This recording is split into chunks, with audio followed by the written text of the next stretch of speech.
This is Savio. I've been seeking answers to some of life's most perplexing questions my entire life. In 2014, I was diagnosed with stage 3 cancer, and ever since, I realized my calling existed outside of what I knew to be familiar. This podcast is your home for survivors like myself and those who are searching to find meaning to their why. In Season 2, the show includes a mix of coaching sessions followed immediately by interviews with those from all walks of life who have been successful in the business, marketing, coaching, and financial worlds. The intent is to show the human experience in its rawest form so that others may glean insight. Nothing is rehearsed or has been edited. As a board-certified wellness coach, my job is to ask the deep questions of those trying to make sense of their place in this fractured world. I believe life speaks to us in different ways. Many of us listen but don't know how or where to begin. As someone who has crossed the bridge between life and death, I say simply, begin where you are now and get busy living. If you liked today's episode, I would appreciate it if you could share it and subscribe. Be sure to tag me at The Human Resolve so I can reciprocate in kind. So without further ado, welcome to the Human Resolve podcast. In Season 2, Episode 5, titled The One About Optimizing Wellness, Brenden Kumarasamy's dependence on time is his greatest asset and a destructive foe. He ponders whether the two can harmoniously coexist. Hey, Brenden. How you doing today?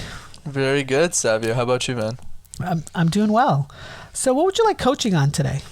Yeah, for sure. So I think for me, it's like, just to talk about my situation, is there's always been a trade-off between my time and other priorities. So let's say someone like me, I'm always open to being healthy, I'm always open to eating right, but I don't want to do it in exchange for my time. So, and a good example with me was when I was like from 12 to 18, I would do a lot of martial arts, exercise a lot. But then I started taking my business and what I was doing more seriously, I kind of just said, I'm not going to spend time, like I don't cook, right? I don't like spending time cooking or things like that. And the other thing that I find confusing is like health experts and everyone gives you a bunch of different advice. So for me, what I'm really looking for is tips that I can do that optimizes my life. So one example of things that I do is I eat an avocado every day. It's not hard. I don't have to cook it. I just put it in my mouth and then I move on. I do the same thing with blueberries and then my mom cooks me lunch and dinner. So I think the idea is there better ways for me to optimize that schedule, basically?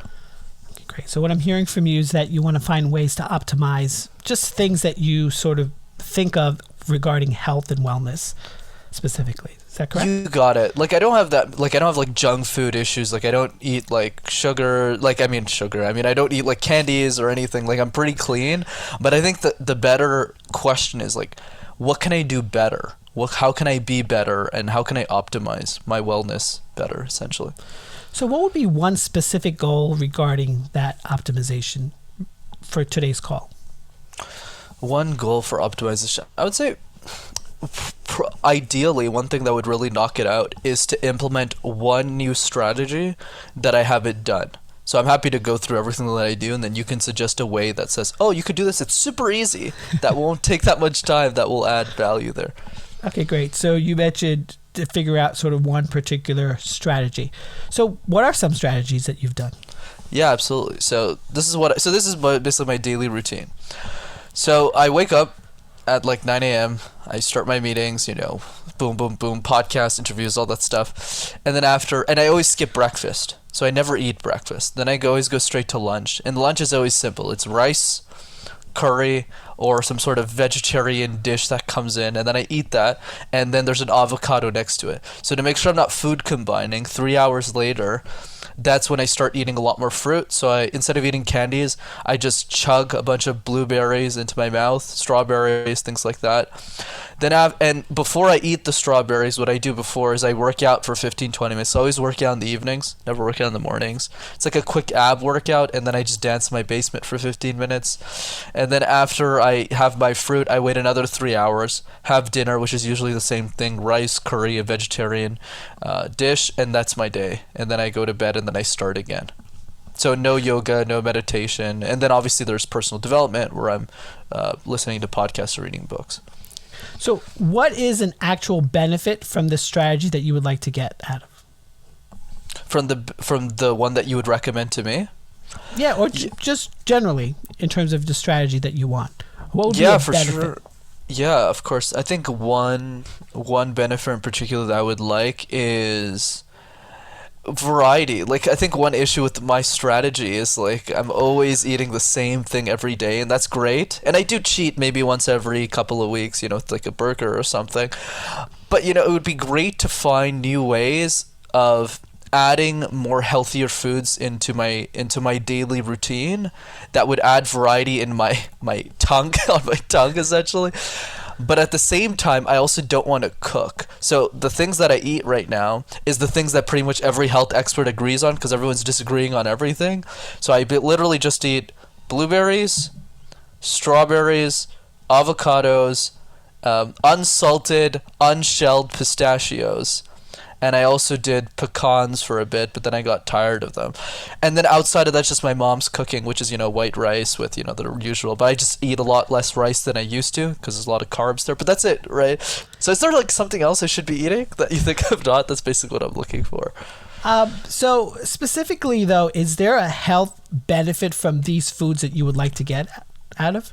Not really. I think my goal, because I listened to a podcast with David Sinclair about increasing lifespan, and my idea is really I just want to live longer. That's it, really. You want to live longer, okay? Yeah. And the ideas of living longer means what to you? Interesting. Living as long as possible with the same physical and mental capabilities that I have today. And is there anyone you know of that has reached that type of optimum level of health? I don't, unfortunately. In my close circle, no, I don't. But I look up to experts like you to kind of help me navigate through that, though. Okay. So you talked earlier about variety. So beyond fruits, is there any other variety when it comes to proteins or carbs that you gravitate towards?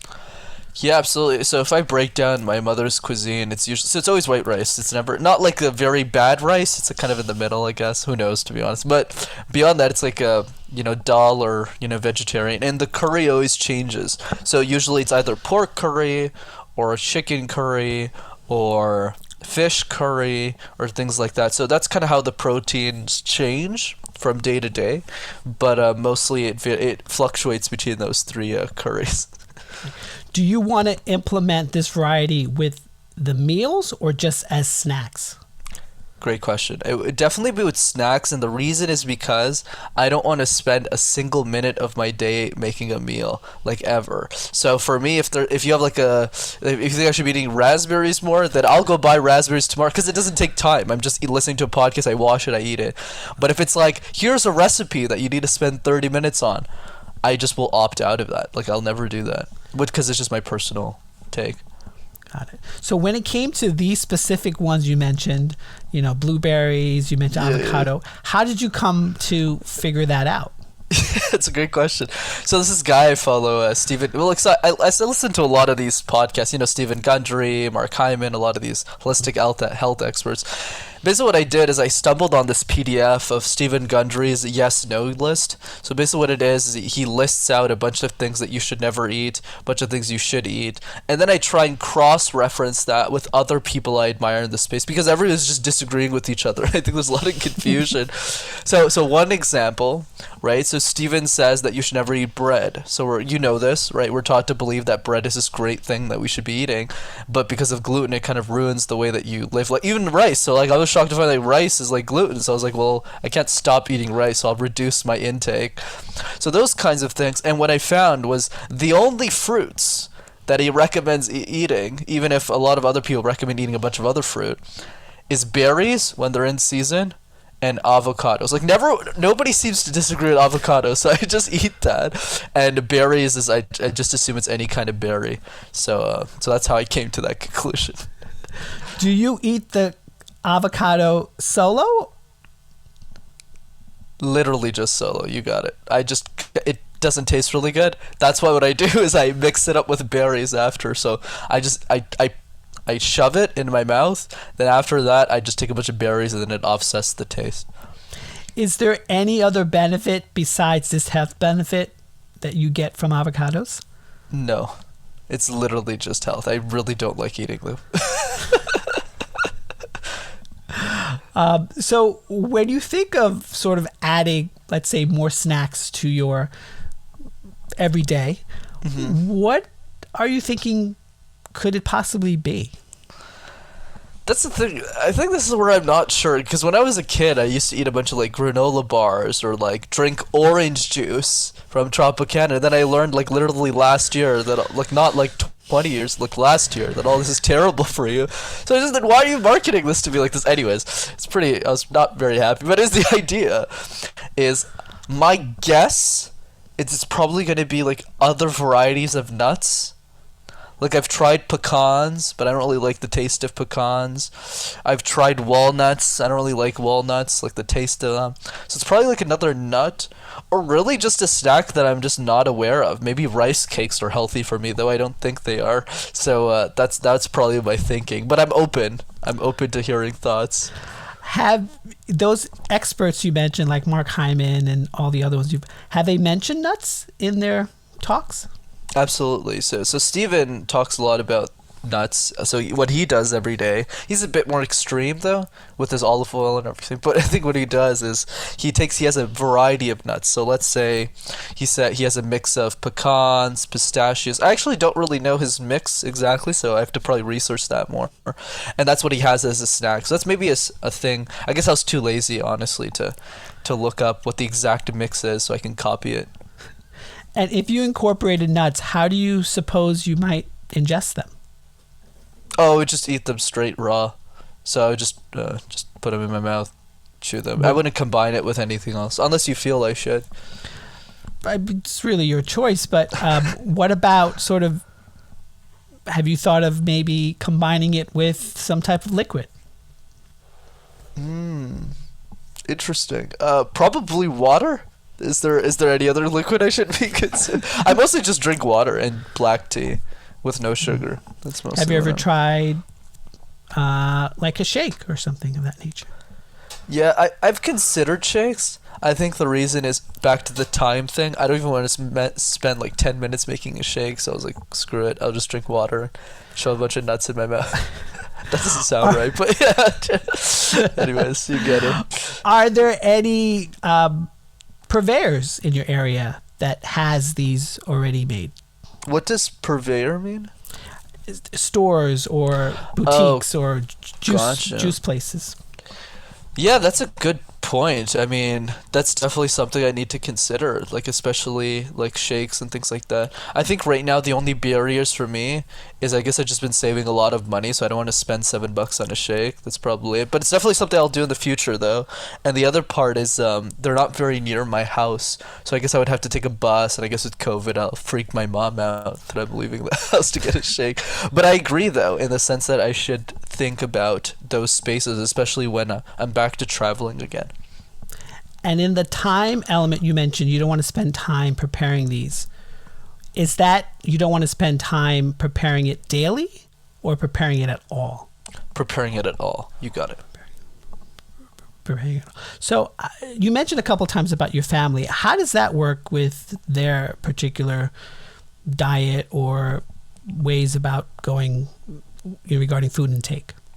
Yeah, great questions. So I think the way that my mom has raised me is, I got lucky. You generally our diets are pretty healthy relative to most populations. So she didn't feed me McDonald's every day. But at the same time, we had a bunch of arguments about what is actually healthy and what isn't. So for example, like, my mom would eat vegetarian on Friday, which is obviously super healthy. It's always good to be veg, like maybe once or twice a week. No hard answers, obviously. I'm sure 10 people disagree with me right now, but you know what I mean? Whatever. But she also eats like cake for breakfast. Not like birthday cake, but let's say like a loaf cake. And she views that as healthy too. And I would say, no, that's not healthy at all. Like, why are you balancing that? So there's definitely been back and forth, but I think I got lucky in the sense that those conversations are really healthy. So for example, I remember 2 years ago, I went up to her and I said, peanuts aren't good for you. you should not be eating them. Like, most people are allergic to them. There's a reason. They're not good for our bodies and for human beings in general. She got really upset. Because when we go to Indian festivals, like temples and stuff, people sell peanuts. Like, that's what people eat, and popcorn. It's like a mix of this. So she doesn't view peanuts as a bad thing, even if they're terrible for you. So I just said, no, you got to change to pistachios. It took me like a month to convince her. Now she doesn't eat peanuts anymore. Now she eats pistachios. So those kinds of changes, but she's really open to those conversations if I have a good backing for them. Has she ever given you advice? Oh yeah, 100%. Things like you should eat a lot more vegetarian. I don't eat. I'm not a big veg guy. I'm a very omnivore. So in the sense of there has to always be meat in my dish all the time that I'm eating. So let's say I'm not all the time. Obviously, there's some meals that I'm just vegetarian, but those are definitely the exception, not the norm. So for example, if I'm eating rice, it's always with chicken. It's always with vegetarian food or like a dish. But when I'm eating like just rice or vegetarian, there's always some sort of chicken there. So there's definitely a bit too much protein. My diet, not enough to be like crazy, but my mom has definitely given me that advice before. Has she ever commented on your snacking? No, actually. Maybe in the past, yeah, because I used to like eat a lot of chocolates and chips and these spicy trail mixes, Indian trail mixes that were pretty oily and not very good for me. She doesn't really comment on my snacking anymore, though. Okay, so I'm just curious though about sort of this aspect of when you shove them in your mouth. Can you explore that a little further with me? Yeah, of course. So basically what I do is, like, let's say I'm in a meeting or in between meetings, and I got, 10 minutes. And I know I have to eat my blueberries for the day, so I go upstairs, take out blueberries, wash them up, put them down, and just pluck them in. So I'm a pretty fast eater. It's probably something I need to work on. So I eat blueberries pretty quickly. So that's what I mean, shove into my mouth. I actually don't take it all and put it in, but I meant in the sense of like, which is probably not the right terminology, but like I pluck them in pretty quickly. So they're probably done in like 10-15 minutes. And is plucking them in or putting them in your mouth, is there a satiating part of that? Yeah, but it's probably not very long. Like, it's, maybe 5 seconds, probably less. It's definitely not enough. It's enough to cause concern. Like, I'm not fast. I'm very fast, I mean. So that could be something I could work on for sure. Have you ever taken the time to just try and savor one blueberry? I did that once with a piece of chocolate in February. I was at this conference, and that's what we did. And we spent 5 minutes eating the same piece of chocolate. It was excruciatingly painful. That's something I need to try with blueberries, though, for sure. I'm so fascinated now. So what was excruciatingly painful about the chocolate? Oh, that's just a flaw in my personality, Savvy. I'm just really impatient, as you can probably tell. Even if I have, like, I'm a coach too, like, I'm patient with other people, but I'm never patient with myself. So let's say I got 10 minutes or 10 meetings to bullet through. Like, I'm just, like, really, really quick all the time. So for me, so when I need to slow things down, in a process that I could optimize really quickly, it drives me insane. So let's say when I'm pausing now in a presentation or something like this, I don't mind. Look, that's just a part of the process. But if I can eat food faster, right, that I can chew it, then I'm going to take that so I can get an extra minute in my day, which is a huge personality flaw for sure. So if I had to have you sort of evaluate, on one hand, time, which is your schedule, and then food, how close to you does that sit? Can you explain that same question Sure. differently? So if I had you go on one hand, time and efficiency and what you need to get done for the day, and another hand, your snacking, food. How close to your life and your importance does each of them reside? Right. For me, my time is probably 5 to 7 times more important, probably more than the food that I intake. So just to give you an idea with me, I used to eat really unhealthy. Like, 3 years ago, I was just like, junk food all the time. I just got lucky my mom cooked most of my meals. So the only time I would eat junk is when my mom wasn't cooking for me. So it wasn't really good. But what I realized was I had the ability to eat right without sacrificing my time. So like instead of having a chip, I could have an avocado, and it's not going to take up different amount of time. So over like as time went on, essentially, I was able to replace a lot of the chocolates with blueberries, a lot of the things with other things. But at the end of the day, for me, and I guess that's just a personal unique thing to me, for me, time is way more important. The only exception to that rule that I could think of is when the food that I'm eating or intaking is an experience that I'm relishing in. So I'll give an example.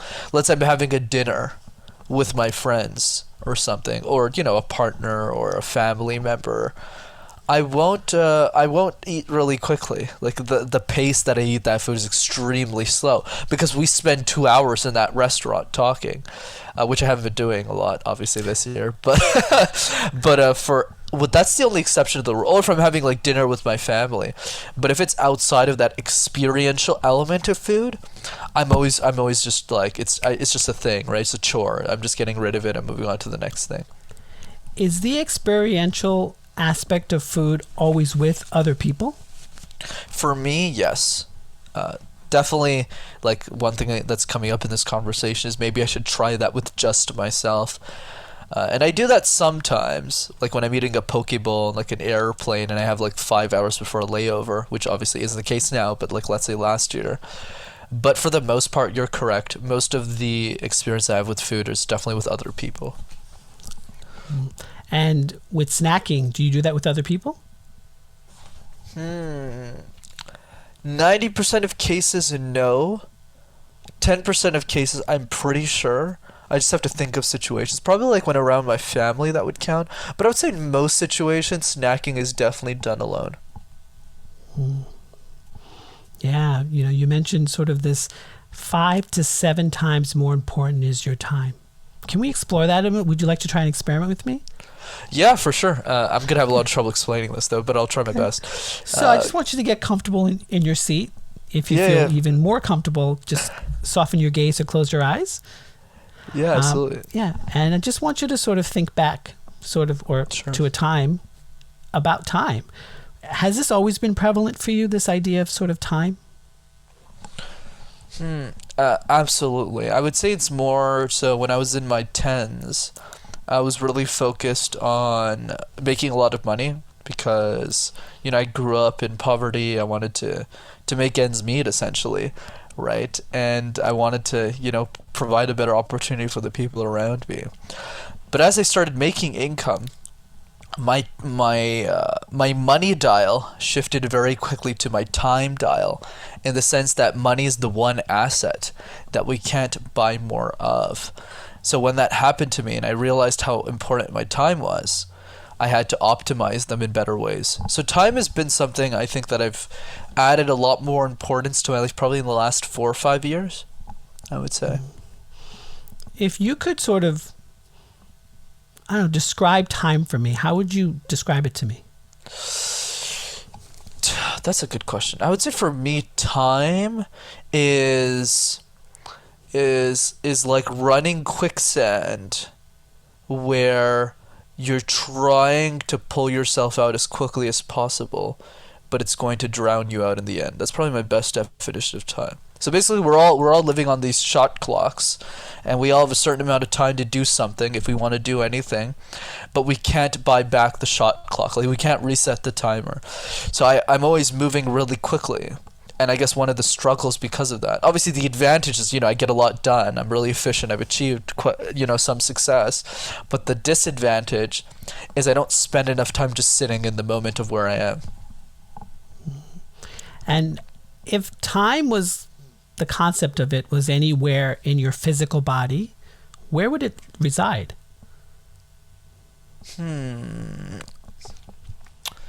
Probably my brain. if I had to guess, obviously we're talking very abstractly now, but yeah, that's my thinking, because like time is more of an intellectual concept. So I'm always thinking about how many minutes are there in every day. I'm always thinking about the meeting I have right after this, or the meeting I had before this, or that kind of thing. So I would say the brain, probably. Is it always on? All the time, 24/7. Could you tap into this sort of this? You said it's in the brain and it's always on. Can you tap into it a little bit? Yeah, absolutely. I think depending on you kind of live life, and everyone's got their own thing for sure. And there's nothing wrong. There's no right or wrong. I mean, but I think in my case, it's always been, keep it on all the time, because you never know what new idea or what insight will come about. So let's say I'm sleeping. So this happens a lot more often than I would like, but like it's 3 a.m. I wake up, I got a night light on my screen and everything, so everything's like blue rated, but then I have this idea. Then I just go, oh, I gotta write it down somewhere. So I write it down, then I go back to bed.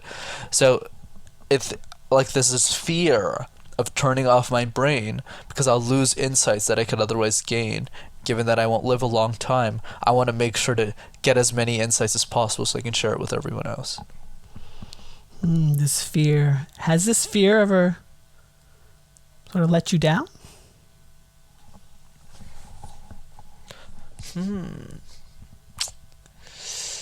Not really, but if I had to pick one moment, just to answer the question for the sake of it, is there are definitely moments in my life where I haven't enjoyed the moment. So not enjoyed the moment like this sucks, but I meant like in the sense of where I felt like I could have spent a bit more time being more present. So I'll give an example. So 2 weeks ago, my cousins came over for the week, and that was the first time in my life that I turned off social media for 5 days. First time ever. Like, I never do that because I'm always on all the time. And that's why I like it. Like, the second they left, I was back on, I was happy, right? But in those 5 days, I couldn't default back to my phone whenever they were sleeping or whenever they were doing something else. I had to always keep my focus on them. So we just did a lot more things. We played basketball. We, sat in the grass. We talked about love. We talked about weird shit, But I think the idea was that was one of the benefits. But I never do that, right? So in other parts of my life in the past, when I would hang out with my cousins, I wouldn't be nearly as present because it would be midnight, we'd be talking, and then the second they go to bed, I would turn on my phone right away and just do business, right? Or do something. So there are definitely places where the fear has let me down. Not in a big enough way where it's like this is tragic, but I definitely see the mistake of doing that 10 years down the line when I have my own family, right? When I have my own kids, if I'm not like present with them, that'll shoot me in the foot, right? So I think I have to practice that a lot more today. I'm curious about, you said 5 days without social media. How was your snacking during those 5 days? Pretty horrifying. It's the only 5 days in the year where I let loose. So I was eating chips, super unhealthy, snacking with, my cousins. We were just eating cakes, just a bunch of unhealthy. Like I pretty much had to clean out my entire stomach the week after. Like it's just, yeah. So in that instance, you were snacking communally with them? That's correct. Yeah. Yeah, you mentioned a few times about this sort of fear. Can you describe the fear? The fear of, I guess, like letting it down. Yeah. I think the fear comes from missing out on a moment that matters. Like up until this point, like to be transparent, I don't feel like I've missed a moment. Like I don't feel like I've missed, like because of my crazy 24/7 insanity, I don't think I've missed anything. But I definitely think if I keep going like this, I'll always be like this. But I meant in the sense of, stopping in the moment where I see it matters. If I don't do that more thoughtfully and more intentionally, I'll miss out on really important moments in my life. So that's something that I'm scared of that hasn't happened, that I fear might happen. What do you think this fear wants from you? That's a good question. I have to think about that one. You're good at this. What does the fear want from me? It wants me to reinvest my time into things outside of the business, and I'm not willing to do that. So that's what the fear wants from me, I think. Do you believe the fear? I don't. But I have a feeling that later in life I will. That's the... Later in life you will. And if you didn't listen to the fear, what would happen later in life? I'd have a very successful business. My parents wouldn't have to worry about ends meet. But on the negative side, I'll miss moments that matter. Right? I'll miss, kids growing up from I'll miss, the baseball games that I was supposed to go to. So I think for me, and I've come to terms with it, but I guess it's always a work in progress, like we all are, is this idea of how do I constantly adjust myself as I get older without judging myself? So I think for me, the approach, and for everyone who's listening, the approach is going to be different for you. Like, I'm a very 16-hour kind of guy. I have meetings on a Saturday until 9 p.m. It's just the way that I am. Whereas other people are like, well, I want my weekends to rest. I think the in-between, the way we can all agree, and the way that kind of I see it, is as long as I invest the quality time with people and don't let the fear get in the way of, like, judging me for not spending enough time with people, I think I'll be okay. But I guess it's still a work in progress in how I adjust that. So how would you begin? What would be an action step for you? That's good. I would say an action step for me is to clearly outline what quality time means. So I'll give you an example. So me and my sister, because we've been in COVID, because I mostly travel, so I never really talk to my family that much. I mean, I talk, but I don't stick with them. Like, we're not always in the same house all the time. So what I did this year was, I wrote love letters to my sister and my mom because I had time for it, and they really appreciated it, like handwritten stuff. And I also spend, once a week now, watching a movie with my little sister, something I never did for a very long time because I would just spend most of my hours working. So I think for me, the next action step is to figure out how I can get those quick wins with my mother or my sister in a way that that fulfills both of us and makes my time efficient. So one action step that my coach actually told me to do yesterday was to go on a walk with my mom, and it was awesome, right? I was done all my meetings. I had a couple of hours, just walk and talk. So I just need to do that more regularly in my life. So instead of just doing it sporadically, because anything that doesn't get scheduled doesn't get done, I'll probably do that more regularly once a week. What are your thoughts on sort of creating an action step regarding this snacking strategy? How would that work? Maybe snack a bit more communally with my mother would be one. That's definitely one that I could do. Or eat healthier with the people around me, not just alone in my basement snacking on food. So that definitely makes a lot of sense. And I do that, but not as often as I should, that's for sure, because I did mention 90% of my snacking is done alone. So I agree. That's definitely something I should be doing. Are there any sort of resources or tools in your life that you could use to help you in that way?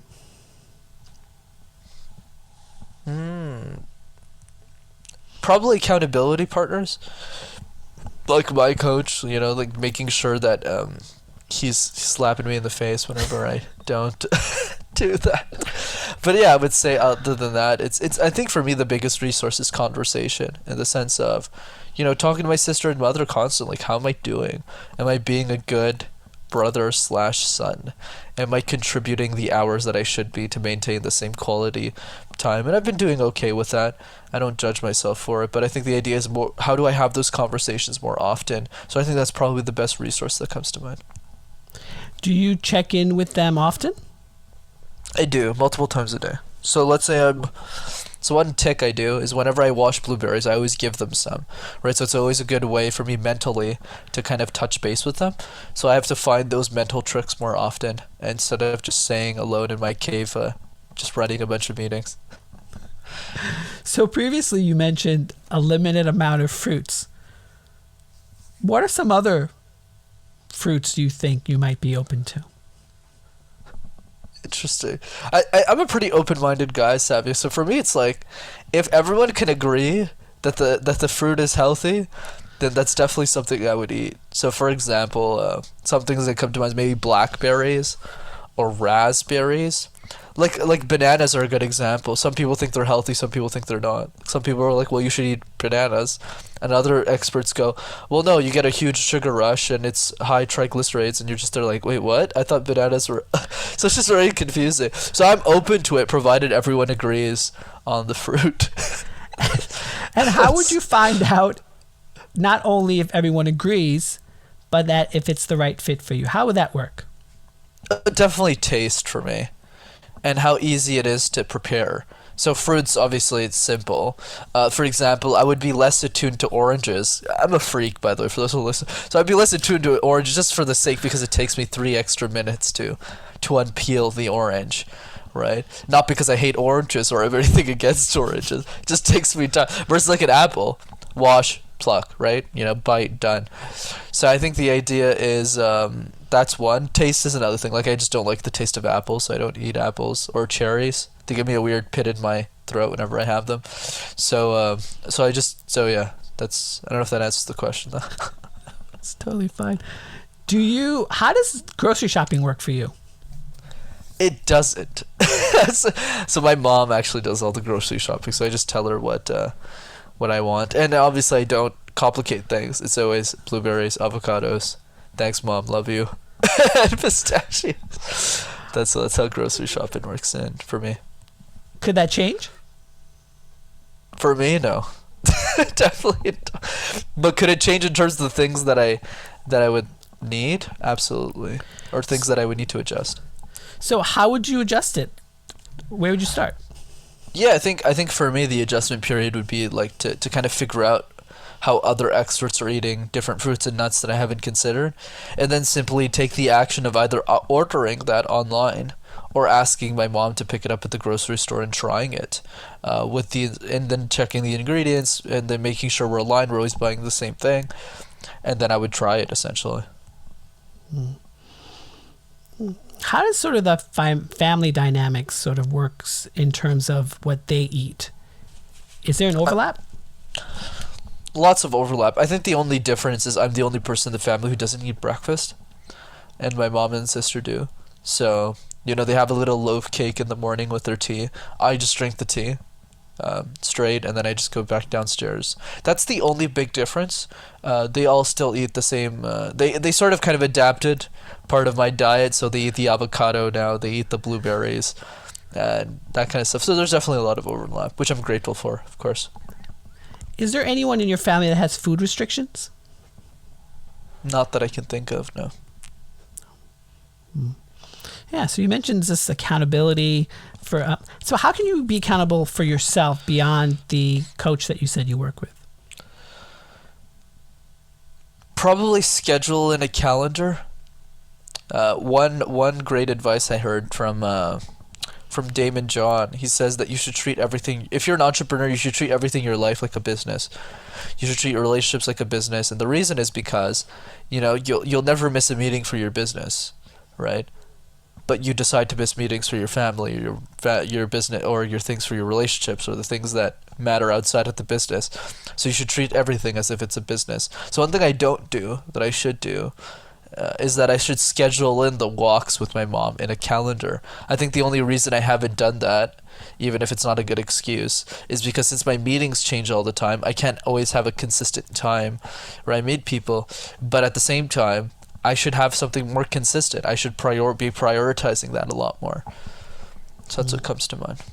And if you schedule that time with your mom, what would you do with her? Oh, we would just walk and talk. My mother is a very simple woman. She gardens, she sleeps, she cooks, and she likes going to the grocery store. That's it, pretty much. So it's mostly just walking and talking, listening to her needs, having conversations like we always do. What do you think that would give her? A lot. She really appreciated yesterday's walk. We talked for 25 minutes. It's the 25 minutes in the day she gets to finally talk to her son after he's barraged a bunch of meetings in the basement. So she's definitely happy whenever she gets that time. So we both take advantage of it.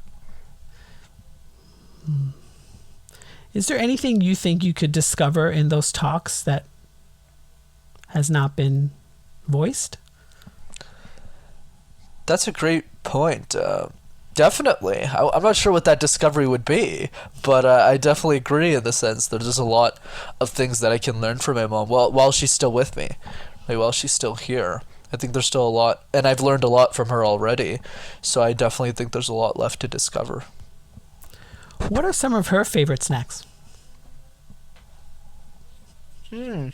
She's not a very picky eater, so she actually just eats whatever I eat, which is kind of weird. She doesn't have her own it's like she has her own little Sri Lankan stuff that I can't really describe, so I'm not really sure what it is. But sometimes like sugar, like little, raw sugar that she just eats, or like avocado. I don't know. It's hard to explain, but I think the idea is our snacking isn't that different. She just has a little bit more Indian snacks in her repertoire. So, Brenden, we're almost sort of coming to time. We have like less than 10 minutes left, but I'm really curious about sort of this aspect of, you mentioned earlier about creating strategies, your snacking, and now spending time with your family. Before, previously, you mentioned this idea of time with regards to your profession and what you do in your career. How does now time balance out with family? Or does it? Yeah, that's a great way to kind of close this off. I think the idea is everyone's going to have their own definition of work-life balance means, right? That's kind of like the conventional word for use it.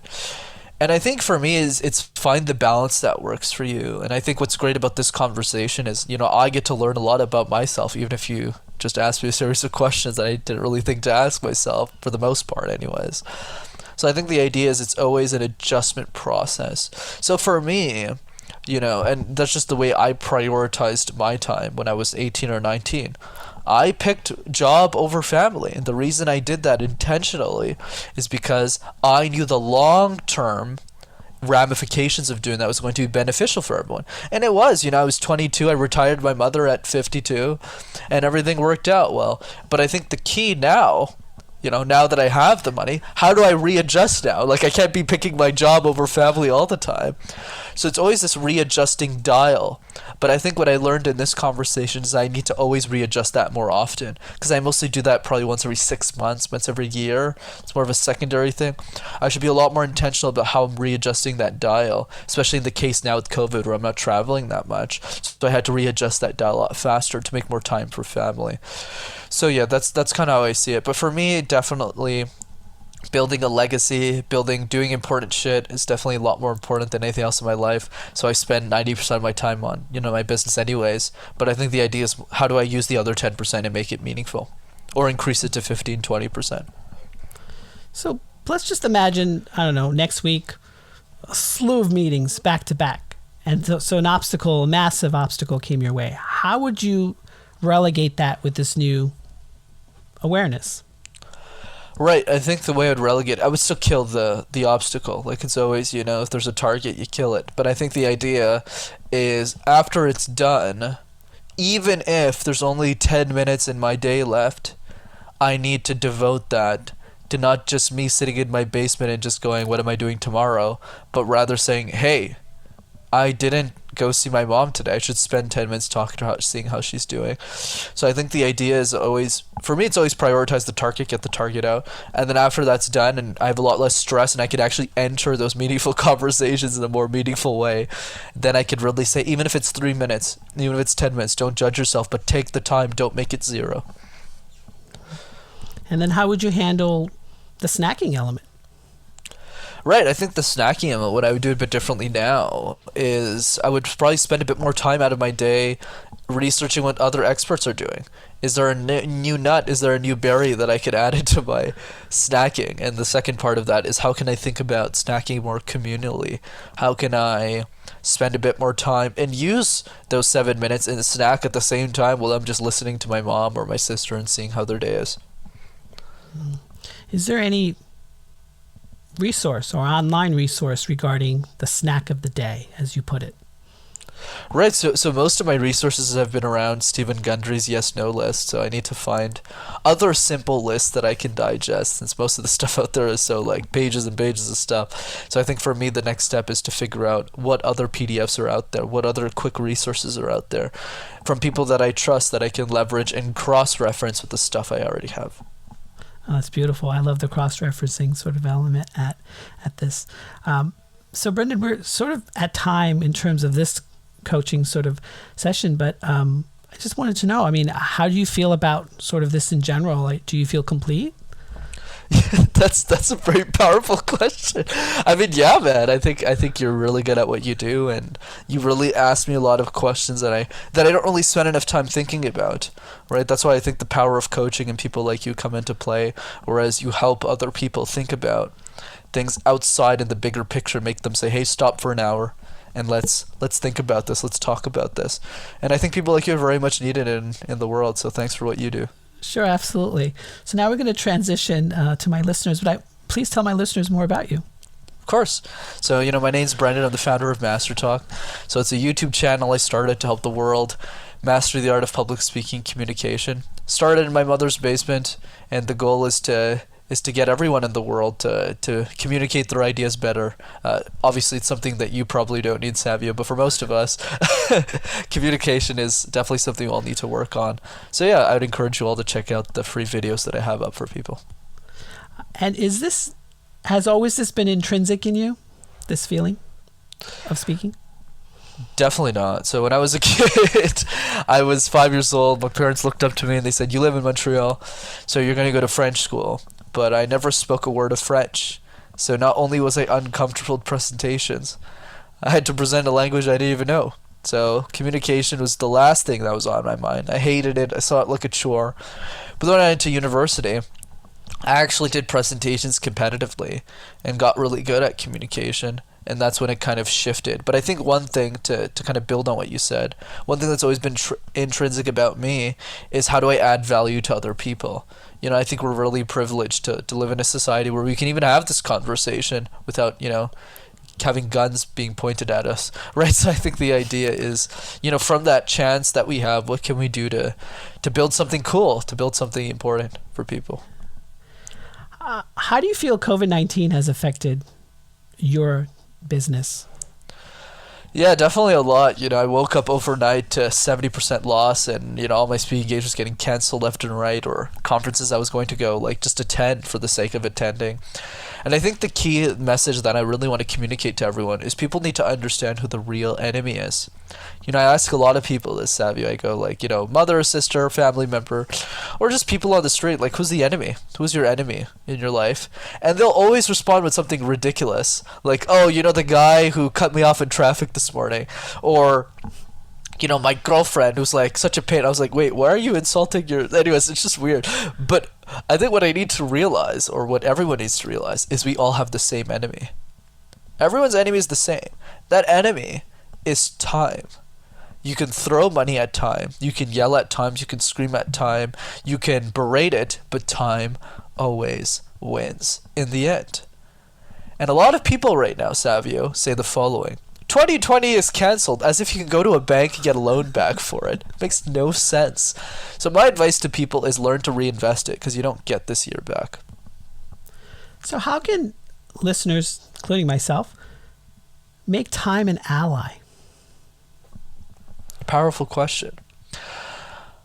I have an exercise that people can do, though it's not very fun, but if you do it, it'll get you great results. And the exercise is to write your own funeral speech. And if you write your own funeral speech, what happens, Savio, is you really start to think of life in reverse.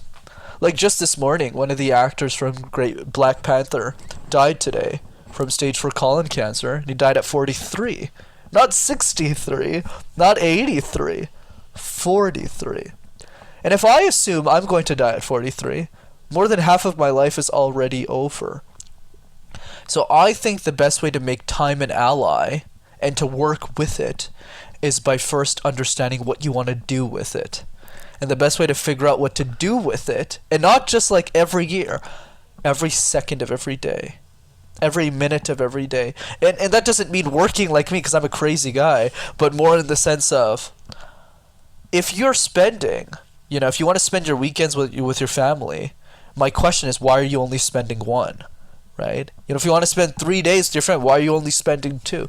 That's what I want. That's what I want for people. And one exercise, another one that you can do, is I break down all of the 168 hours of my week. So we all have 168, 24 times 7. I know, don't want to make this a math quiz, but you get it. Everyone's got the same amount of hours. I use 8 every day to sleep. Don't worry, I'm not crazy. I still sleep by 8. And then after that, what do I do with the rest? Right? And the more intentional we are, 2 hours with mom, 4 hours with the kids, whatever it is, the easier it is for us to beat time. So that when time comes and it runs out, we'll have used it effectively and we win. Wow, I've never heard it quite put that way, but that's excellent way of thinking about it. So if sort of end this conversation, if 2020 is not canceled, what is your sort of quote for the year? Right. So, so I think one thing I can do to spin this question is I'll give you my favorite quote of all time that I think summarizes this whole conversation. And the conversation that I'll apply to 2020 is be insane or be the same. If you made it this far into the podcast episode, we're probably 48 minutes in, you're probably somebody who wants to learn, wants to grow, wants to develop yourself. So the only advice that matters, if you want to do something great with your life, you need to be more insane. What does that mean? It means thinking in a way where decisions that you make in your life only make sense to you. Think about me. I started a YouTube channel on public speaking and communication tips at the age of 22. Started coaching C-level executives when I was 23. But I also am having this very conversation with you on the mattress in which I sleep on. I still live in my mother's basement. I don't own a car. And I don't plan on moving out of my mother's house for 5 years. So how do those decisions make any sense? And that is the point. They make sense to the only person that matters, which is you. So once you start making decisions that only make sense to you, those decisions are probably the right thing. So when it comes to 2020, whatever decisions you make, just make sure that you're the only person making them. Yeah. Wow. And on that note, I really, really appreciate your time. Thank you so much, Brenden. And then, thank you again. My pleasure. Hi there. I really hope you enjoyed listening to today's podcast episode of The Human Resolve. If you feel that others may enjoy this episode as well, please share socially at The Human Resolve. They can also visit my website, thehumanresolve.com, where I offer one-on-one coaching sessions, daily prompts to move you in the right direction, sync directly to your smartphone, and a subscription to my weekly newsletter where I probe into the secrets from living smarter to feeding your 3 brains. If you could also help me out and give me a review and rating on this platform, because I do care what you have to say, I would really appreciate it.